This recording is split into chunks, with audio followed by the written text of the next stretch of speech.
Pay close attention to me right now because I'm about to reveal something you probably never stopped to think about. Your own brain is a liar. Yes, the most sophisticated machine in the universe, the one that carries all your knowledge and memories, has a dangerous trick.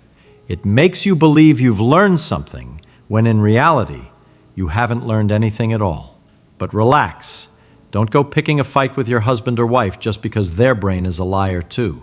That's a factory defect, not bad intentions. If it weren't, nobody would survive a family dinner. But now, let's get serious. Most of the time, you don't actually forget what you learned. The truth is, you never really understood it. It was your brain trying to trick you into giving up and going off to do something easier. And this is exactly where the secret lies. The brain prefers to save energy and stick to simpler things. So when you take a complex subject and simplify it, you're speaking the language it understands. It's like turning a scary monster into a child's toy. Suddenly, what seemed impossible becomes interesting, even fun, and accessible. The brain gets curious. It stops running away. Think about this. If you try to memorize the formula for gravity, you'll get lost in symbols. But if you translate it into something simple, gravity is the way the universe keeps things from flying off. Your mind opens up. Complexity becomes clarity. The brain would rather have you put in as little effort as possible, make you think you've understood, and then push you to spend energy on immediate survival tasks.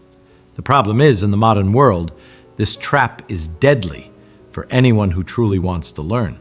Imagine this. You read a chapter in a book, close it, and think, okay, I got it. But the truth is you didn't. You just recognized the words. And the brain loves this trick. It confuses familiarity with understanding. It's like looking at an old photo. You recognize the image, but that doesn't mean you know the story behind it. Recognition is not knowledge. That's the first point I want you to take away.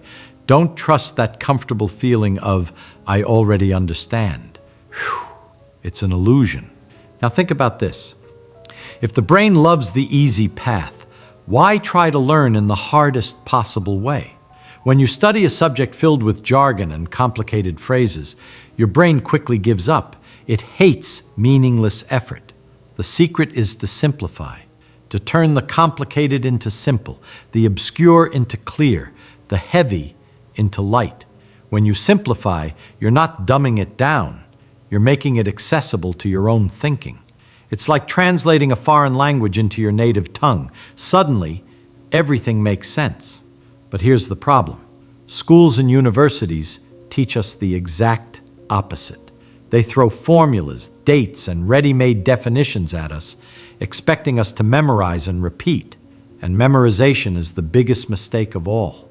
The brain doesn't like memorizing. It likes understanding. When you try to just memorize, what happens? You forget. It's inevitable. The information walks in through the door, but it never finds a place to stay. You memorize it for the test, but after a few days, poof, it's gone. And this is where one of the greatest secrets comes in. If you want to truly learn, you need to teach. Teach even when you don't know it perfectly. Teach by talking to yourself, in the shower, in the car, in front of the mirror. Teach to a child, to a friend, even to someone imaginary. When you try to explain, the brain immediately notices the gaps, notices what's missing, and starts working to fill those holes. It's in this effort of turning the complex into the simple that real learning happens. The brain only learns when it's forced to organize, to connect, to transform. If you only read and repeat, it keeps lying to you, pretending you know. But when you explain, even imperfectly, you force your mind to build a solid structure. It's like laying the foundation of a house. Without it, everything collapses. Now imagine this. You spend hours reading, highlighting, repeating, and when it comes time to actually use what you studied, nothing. Empty. The mind feels like a drawer stuffed with loose papers. And do you know why? Because you're studying the wrong way. The brain doesn't learn from colorful highlights or the false sense that reviewing silently is enough.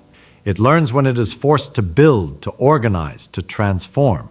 And here lies the key to turning any subject into true knowledge. You must be able to explain it as if you were talking to a child. If you can't, it means you haven't understood it yet. And this is the moment when most people realize the big illusion. The mind loves to pretend it knows. It's satisfied with memorized phrases, but it can't recreate the reasoning behind them. The brain likes what's simple. It was built to look for shortcuts. But here's the secret.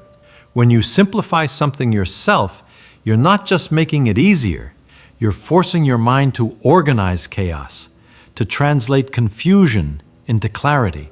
That's real learning. Want an example? Think about quantum physics. Many people give up the moment they hear the name, because they imagine endless formulas and impossible equations. But what if I put it this way? Quantum physics studies the hidden rules that govern the invisible world of particles, which behave in strange, almost magical ways, but still follow their own laws. Suddenly, what seemed unreachable becomes an invitation to curiosity. Or take Einstein's relativity. It sounds impossible, but it's simple. Time is not the same for everyone. Whoever moves faster feels time passing more slowly.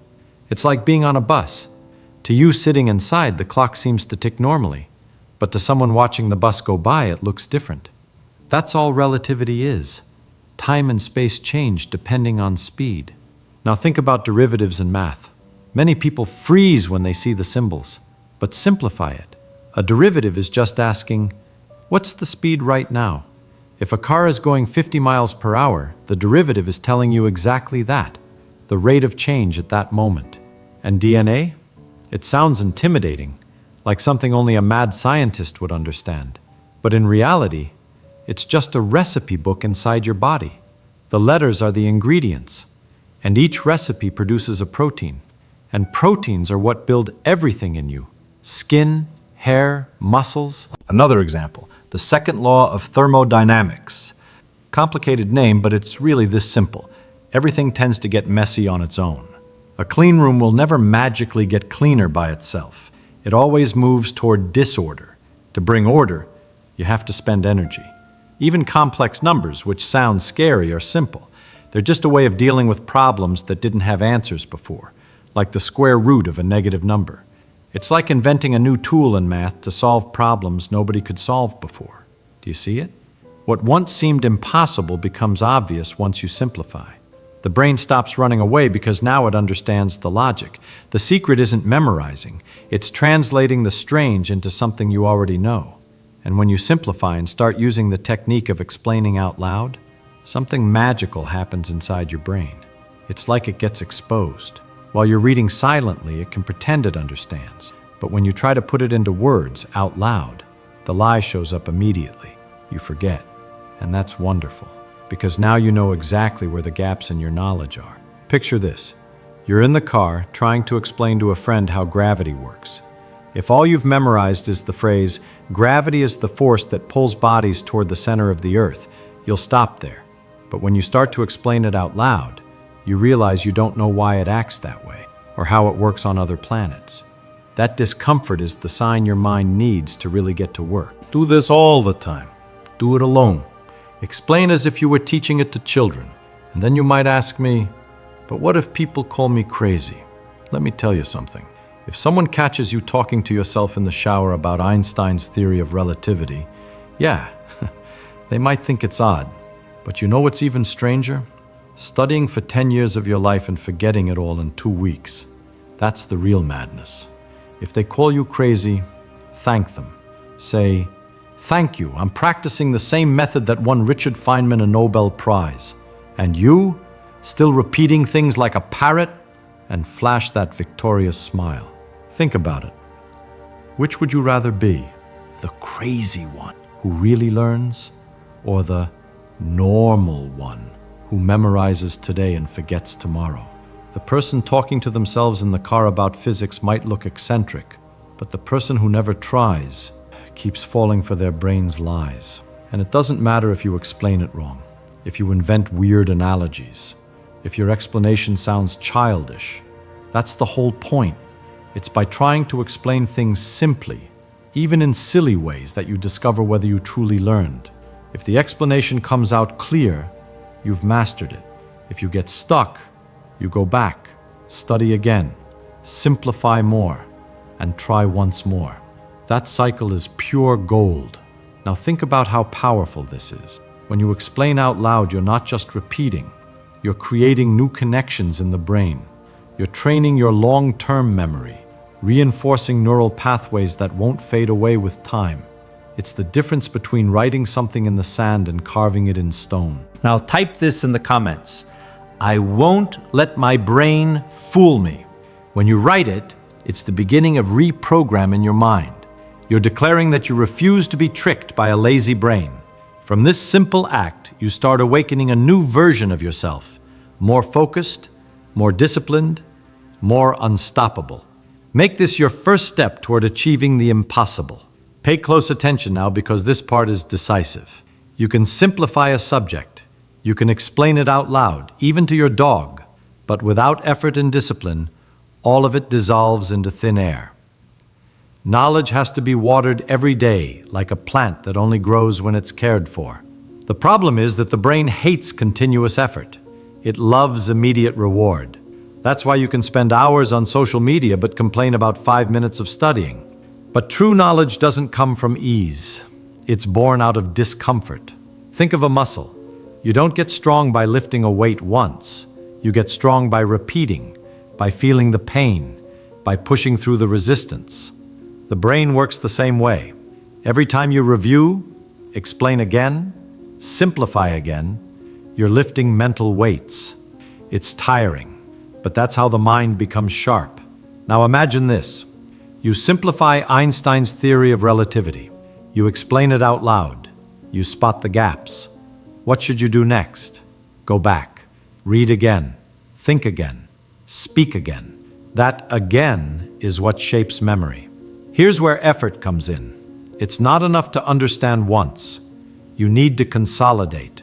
And here's the uncomfortable truth. If you don't have discipline, you'll never have consistency.